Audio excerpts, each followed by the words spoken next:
ಅಂಬೇಡ್ಕರ್ ಅವರ ಅವಹೇಳನ ವಿಚಾರಕ್ಕೆ ಸಂಬಂಧಪಟ್ಟಂತೆಗೆ ಪ್ರತಿಭಟನೆಯನ್ನ ಮಾಡಲಾಗ್ತಾ ಇದೆ.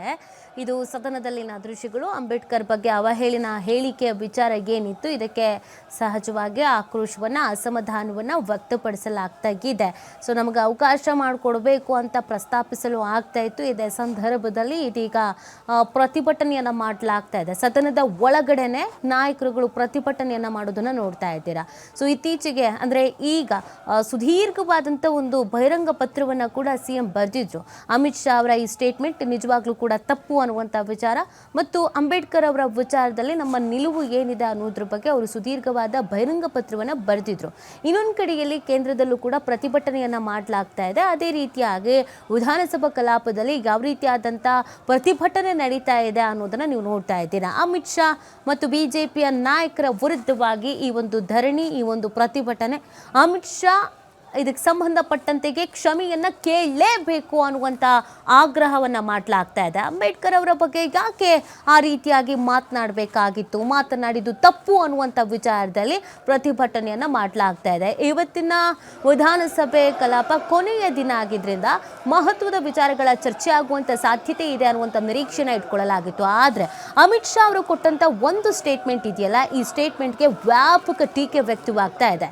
ಈ ಹಿಂದಿನಿಂದಲೂ ಬಿಜೆಪಿ ನಾಯಕ ಮನಸ್ಥಿತಿ ಅಥವಾ ಅಂಬೇಡ್ಕರ್ ಅವರ ವಿಚಾರದಲ್ಲಿ ನಾಲಿಗೆ ಹರಿಬಿಡೋದು ಅಥವಾ ಅಂಬೇಡ್ಕರ್ ಅವರ ವಿಚಾರದಲ್ಲಿ ಮಾತನಾಡೋದೇನಿದೆ, ಇದು ನಿಜವಾಗ್ಲೂ ಕೂಡ ತಪ್ಪು.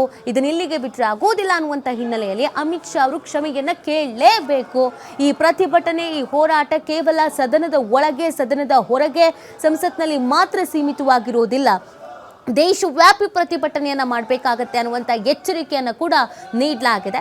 ಸೊ ಇದೀಗ ಬಿಜೆಪಿಯವರ ವಿರುದ್ಧ ಕಾಂಗ್ರೆಸ್ನ ನಾಯಕರು ತಿರುಗಿ ಬಿದ್ದಿರುವಂಥದ್ದು. ಅಂಬೇಡ್ಕರ್ ಅವರ ಭಾವಚಿತ್ರವನ್ನು ಹಿಡಿದು ಈ ಒಂದು ಪ್ರತಿಭಟನೆಯನ್ನ ಸದನದ ಒಳಗೆ ಮಾಡ್ತಾ ಇರೋದನ್ನ ನೀವು ಗಮನಿಸ್ತಾ ಇದ್ದೀರಾ.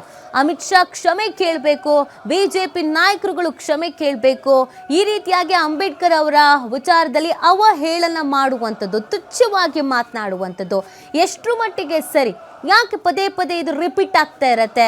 ಸೊ ಆ ಕಾರಣಕ್ಕಾಗಿ ಸುಮ್ಮನೆ ಮಾತಾಡೋದಲ್ಲ, ಇದಕ್ಕೆ ಕ್ಷಮೆ ಕೇಳಬೇಕು ಅಂತ ಆಗ್ರಹಿಸ್ತಾ ಇದ್ದಾರೆ ನಾಯಕರು. ಎಲ್ಲರೂ ಸದನದ ಒಳಗೆ ಅಂಬೇಡ್ಕರ್ ಅವರ ಭಾವಚಿತ್ರವನ್ನು ಹಿಡಿದು ಈ ಪ್ರತಿಭಟನೆಯನ್ನ ಮಾಡ್ತಾ ಇದ್ದಾರೆ.